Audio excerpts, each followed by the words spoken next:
Est-ce que tu penses qu'aujourd'hui, tu as trop de responsabilités pour pouvoir mettre ta famille en risque?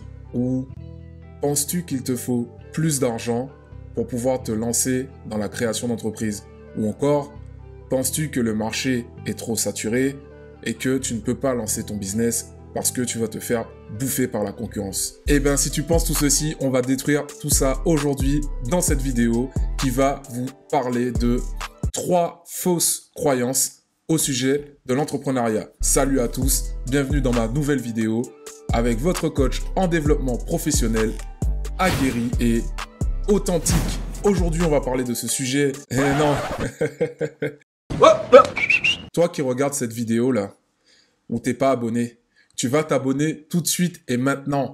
Bien sûr, si t'aimes le contenu, moi ça me donnera la force et puis ça me donnera encore plus envie de vous trouver et de vous travailler des nouveaux sujets. Et puis bien sûr, la petite pub, comme vous savez, si vous voulez du coaching, si vous hésitez à vous lancer dans un business, si vous avez besoin de vous faire accompagner, vous pouvez toujours aller dans ma description, il y a un lien ou sur ma page YouTube, encore sur ma page Instagram, où vous pouvez me retrouver et réserver directement vos coachings. Le premier coaching est gratuit et il ne le restera pas très longtemps. Donc aujourd'hui, je vais vous parler de choses que j'ai déjà entendues régulièrement, que je sais que voilà, les gens ils ont du mal à le faire en général et qui peut parfois les bloquer dans leur envie d'entrepreneuriat ou de lancer un petit business à côté. Et donc, je vais vous présenter 3 fausses croyances limitantes au sujet de l'entrepreneuriat. La première, c'est tout simplement, il ne faut pas parler de son idée business. C'est faux. La plupart des gens ont tendance à vous dire que lorsque vous avez une idée de business, il faut la garder secrète. Mais en fait, ça, c'est totalement faux et je vais vous expliquer pourquoi. Premièrement, lorsque vous gardez votre idée secrète, la première chose à laquelle vous vous limitez, c'est tout simplement au fait que vous allez peut-être passer à côté de choses que vous ne savez pas, telles que l'existence d'une concurrence potentielle.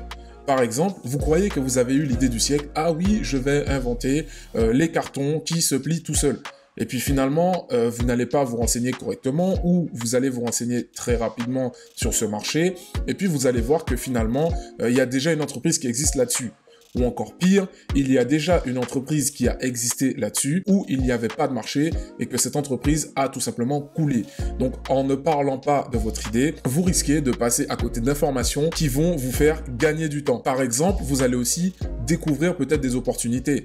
Moi, ça m'est déjà arrivé en parlant avec des gens sur une idée que j'avais. À force de discuter avec eux et en répondant aux questions qui me posaient, me dire qu'ah non, finalement, j'avais pas pensé correctement mon idée et que c'était peut-être mieux que je la revoie et que je la change. Et que lorsque je la changeais et que je la proposais aux gens, là, ils me disaient « Waouh, ton truc, il est trop bien !» En fait, c'était pas l'idée de base que j'avais eue qui était bien, mais c'était la réflexion que j'avais eue en partageant ce sujet avec des gens qui étaient autour de moi, qui avait fait que j'avais une idée qui était plutôt pas mal. Ensuite, vous allez aussi découvrir certaines variantes. Des personnes vont vous orienter vers des idées en fait qui vont découler de votre idée initiale. Par exemple, si vous aviez imaginé faire quelque chose autour de la livraison de bouteilles d'eau, voilà, c'est une vraie idée que je vous partage, la livraison de bouteilles d'eau, vous allez peut-être voir que ça va pouvoir se décliner sur d'autres choses comme la livraison de café ou de thé ou d'autres denrées de ce type qui aussi en fait seront des nouveaux marchés que vous pourrez par la suite conquérir et peut-être même si jamais dans certains business, par exemple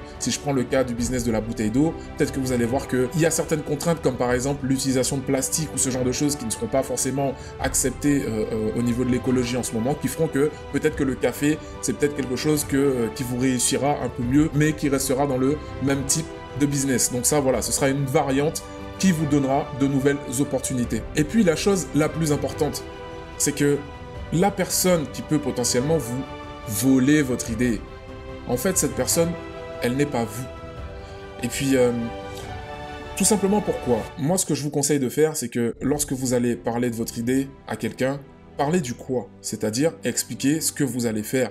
Donc, si je prends l'exemple du business de livraison de bouteilles d'eau à domicile, donc la résolution du problème, c'est retirer le souci de devoir porter des packs d'eau tous les jours et en fait de faire en sorte que ce qui était une contrainte pour les personnes voilà qui ont mal au dos, qui n'aiment tout simplement pas porter des packs d'eau parce que c'est trop lourd ou ils n'ont pas de véhicule, eh bien vous allez supprimer cette contrainte et vous allez mettre en place un système pour pouvoir livrer ces personnes régulièrement. Vous n'êtes pas obligé de parler de comment vous allez le faire. Vous n'êtes pas obligé de donner les détails de ce que vous allez faire. Et c'est là que va se faire toute la différence. C'est que le quoi, vous pouvez en parler, le comment, un peu moins. Si ce n'est que pour répondre à certaines interrogations que vos clients aussi vont se poser.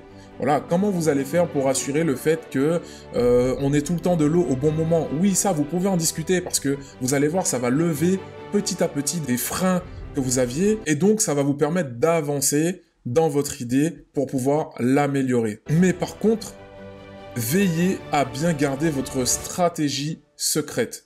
Donc, les choses que vous allez utiliser pour le faire, peut-être une information que vous avez sur la façon dont vous allez faire votre association avec une certaine marque d'eau qui a peut-être ouvert ce genre d'opportunité. Tout ça, ce sont peut-être des choses qu'il va falloir garder secrètes, mais surtout, l'idée, il est toujours correct de la partager parce que ça vous fera avancer. Et puis surtout, n'oubliez pas que cette personne n'est pas vous. Et donc, même si vous mettez exactement 2 personnes sur le même sujet à un moment donné, donc sur une même idée, le résultat ne sera pas le même. Je peux vous donner un exemple tout con. Si par exemple, vous mettez 2 personnes, vous leur dites de faire un gâteau au chocolat en respectant telle et telle étape, à la fin, vous n'aurez jamais, mais jamais le même gâteau. C'est la même chose pour le business. 2 personnes sur la même idée, sur le même marché, n'arriveront jamais au même résultat. La morale de tout ça, n'ayez pas peur de parler de vos idées aux autres. Deuxième fausse croyance.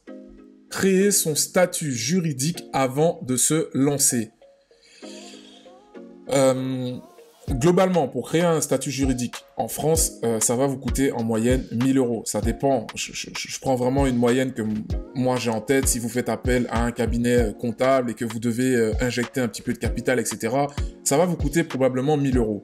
En plus de ça, si jamais vous lancez votre entreprise et que vous vous rendez compte qu'au bout de 1 mois, ça marche pas du tout, que vous vous y retrouvez pas et que vous n'avez plus envie de le faire, vous allez devoir clôturer votre entreprise. En moyenne, ça vous prendra entre 3 à 6 mois pour clôturer votre entreprise. Ça veut dire que c'est tout un temps où vous allez devoir gérer de l'administratif pendant 6 mois alors que vous n'avez pas de business qui tourne. C'est pour ça que moi, je vous déconseille dès le départ de croire que vous devez créer un statut juridique pour commencer votre business. Et vous pouvez même commencer à encaisser de l'argent sans statut. La seule chose qu'il faudra penser à faire, c'est un rattrapage lorsque vous allez créer votre statut. En disant, en fait, j'ai commencé mon activité en amont et donc j'ai encaissé tant d'argent, etc. Voilà ce que je vous dois par rapport à ce que j'ai fait et tout sera réglé. Donc, moi, je vous conseille vivement, si vous voulez lancer un business, retirez ça dans votre tête, le fait que vous êtes obligé d'aller déclarer ce que vous faites dès le départ. Voilà, vous pouvez commencer à faire des petites choses, éprouver le besoin, voir s'il y a un marché, voir si votre produit fonctionne, voir si vous pouvez aller plus loin, s'il y a des perspectives d'évolution, avant d'entamer ces démarches administratives qui peuvent être parfois lourdes. Et puis aussi, si par exemple vous changez d'avis, parce que lorsque vous créez une boîte, vous allez devoir déclarer dans quel domaine vous êtes. Et si par exemple vous lancez quelque chose dans le conseil aux entreprises, et ben si demain matin vous dites ah non finalement ça j'aime pas, je veux essayer une nouvelle idée et que je suis dans la vente, et ben votre entreprise en fait n'avait pas été créée dans ce même domaine-là et vous allez devoir faire un changement, si ce n'est que clôturer l'ancienne et créer une nouvelle peut-être pour pouvoir faire ce switch. Et ça en fait ça va rajouter de la lourdeur dans des choses à peu de valeur ajoutée au début lorsque vous vous lancez. Et donc moi ce que je vous conseille de faire dans un premier temps, c'est de lancer ce que j'appelle un MVP. Donc en anglais, ça veut dire Minimum Viable Product. Désolé pour mon accent. Donc tout simplement, le MVP, c'est quoi? Le MVP, c'est la version la plus light de votre business qui vous créera directement de la valeur. Si je prends un exemple très très simple. Avant d'ouvrir une boutique, un magasin, même une boutique en ligne d'articles confectionnés chez vous, vous pouvez commencer par les vendre sur le Bon Coin ou sur les autres marketplaces comme Facebook, Amazon ou encore tout simplement sur les réseaux sociaux. Ça va vous permettre petit à petit de voir si vous avez de la clientèle, d'avoir vos premiers retours et vos premiers produits vendus. À partir de ce moment-là, vous allez voir quelle marge vous êtes capable de vous générer et là, lancer une machine, un plan pour pouvoir agrandir votre business. Et ça, c'est la meilleure façon de ne pas échouer. C'est-à-dire que vous allez vraiment mesurer au fur et à mesure avec vos clients sur le terrain. Vous allez pouvoir mesurer l'attractivité pour ce que vous vendez. Et ça, petit à petit, vous allez mettre en place des choses. Voilà, j'ai commencé à vendre sur le Bon Coin 1, 2, 3 articles. Et puis finalement, je me dis, voilà, mes articles fonctionnent, mon image de marque, j'ai ma page Instagram, les gens me connaissent, je vais monter ma boutique en ligne et là, je vais me lancer dans la création d'un statut, aller voir un comptable, faire un business plan, etc., etc. Et en faisant ça, vous avez plus de chances de faire quelque chose qui sera viable sur le futur et puis surtout quelque chose qui vous gardera motivé parce que dès le départ, vous aurez fait rentrer quelques sous qui vous donneront envie d'en gagner encore plus et d'aller un peu plus loin dans la construction de ce que vous faites. Et puis, le dernier point, et celui-ci, moi j'ai mis un peu de temps à le comprendre, c'est que c'est complètement faux de croire que vous devez être rentable dès le début. Et quand je dis dès le début, je parle de mois, voire même d'années. Parce que en fonction de ce que vous essayez de construire, vous allez voir qu'il y a un temps qui est nécessaire avant de générer du profit. Et quand je dis du profit, je parle donc de bénéfice, c'est-à-dire lorsque vos coûts de production sont inférieurs aux ventes récoltées. Parfois, sachez que il ne va rien se passer pendant 5 mois. Vous allez entamer quelque chose, par exemple votre vente de bijoux. Vous allez voir qu'au début, vous n'avez pas de clients. Et vous allez peut-être vous dire, mon business ne fonctionne pas, ça fait 5 mois que j'ai commencé, j'ai aucun client, qu'est-ce qui se passe? Mon truc, il faut que je l'arrête, ou j'ai eu 2-3 clients, c'est bon, c'est pas rentable, ça fait 5 mois que je bosse, j'ai gagné 300 €, qu'est-ce que je vais faire avec ça? Sachez que chaque petite action que vous entreprenez aujourd'hui portera ses fruits demain. Et l'exemple que j'aime le plus par rapport à ça, c'est que lorsque vous voyez un arbre, avant de devenir un grand chêne, grand et fort, il a commencé par être une petite graine, ensuite à faire ses racines, et sachez que les racines ont pris beaucoup de temps avant de pouvoir faire naître un petit arbre et une petite fleur visible. Donc, tout ce travail, tout ce temps que vous allez passer à arroser votre graine au fond de la terre, où vous n'allez voir aucun résultat, ça ne veut pas dire que des choses ne sont pas en train de se produire. Vous êtes tout simplement en train de construire les fondations de votre avenir. Beaucoup de business échouent parce qu'il y a des gens qui construisent des immeubles bâtis sur rien du tout. C'est-à-dire qu'au moins de petit souffle, l'immeuble, il s'effondre. D'où l'importance de passer toute cette période à grandir petit à petit et à persévérer même si vous n'avez pas de résultats. Et ça, vous allez le voir sur le long terme. Et sachez que tous les efforts que vous aurez produits au début se verront par la suite.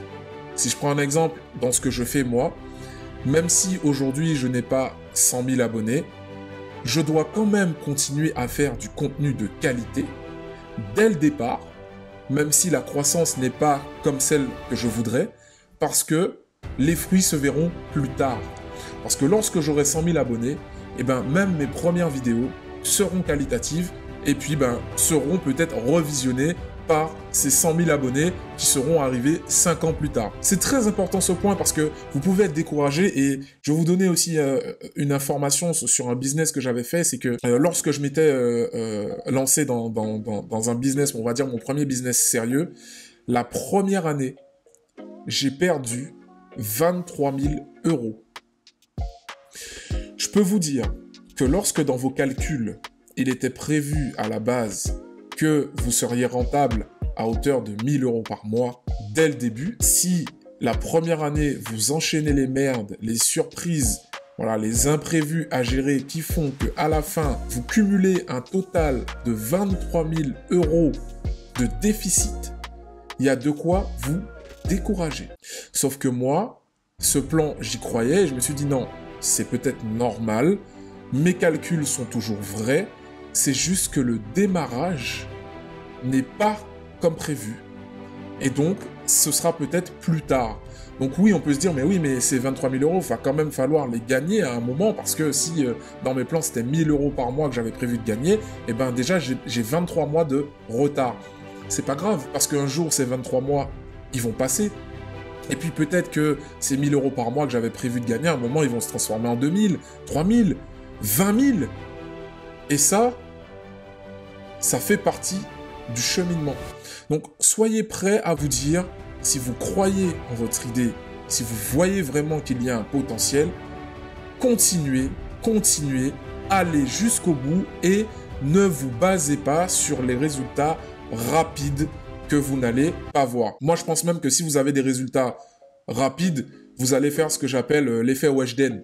L'effet Weshden, c'est je fais une musique, elle perce, et puis après ensuite, ça s'effondre, tout le monde m'oublie. Bon, il me reste quand même une petite base fan qui est là, mais je ne suis pas forcément reconnu et je n'arrive pas à refaire comme j'ai fait parce que je me suis emballé, j'ai pris la confiance, j'ai pas pris le temps d'apprendre et donc je n'avais pas de base solide. Voilà, j'ai eu un pic de succès. Par exemple, si je parle de Cocolo, les Antillais sauront de qui je parle. Voilà, ce sont des personnes qui ont eu des ascensions très rapides et qui ont disparu tout aussitôt. Et ça, je trouve que c'est inefficace. Il vaut mieux une croissance lente au début et ensuite exponentielle plutôt qu'un gros pic qui retombe tout de suite parce que voilà, il n'y avait rien de solide derrière, rien de préparé. Et puis surtout, lorsqu'on part avec la confiance, eh ben, on continue à faire la même chose sans vraiment savoir pourquoi on le fait. Et puis voilà, on joue un peu à la loterie. Un jour on gagne, un jour on perd. On ne sait pas trop ce qui se passe et finalement, on n'a pas capitalisé sur notre expérience et sur nos connaissances. On a plutôt eu juste de la chance. Et on n'a pas vraiment construit quelque chose de solide sur le long terme. Merci à tous d'avoir regardé cette vidéo. Merci particulièrement à toi qui est resté jusqu'au bout de cette vidéo. Et puis écoutez, j'espère que ça vous servira. Et puis que la prochaine fois qu'on se reverra, ce sera pour vous accompagner dans votre nouveau business. Salut tout le monde!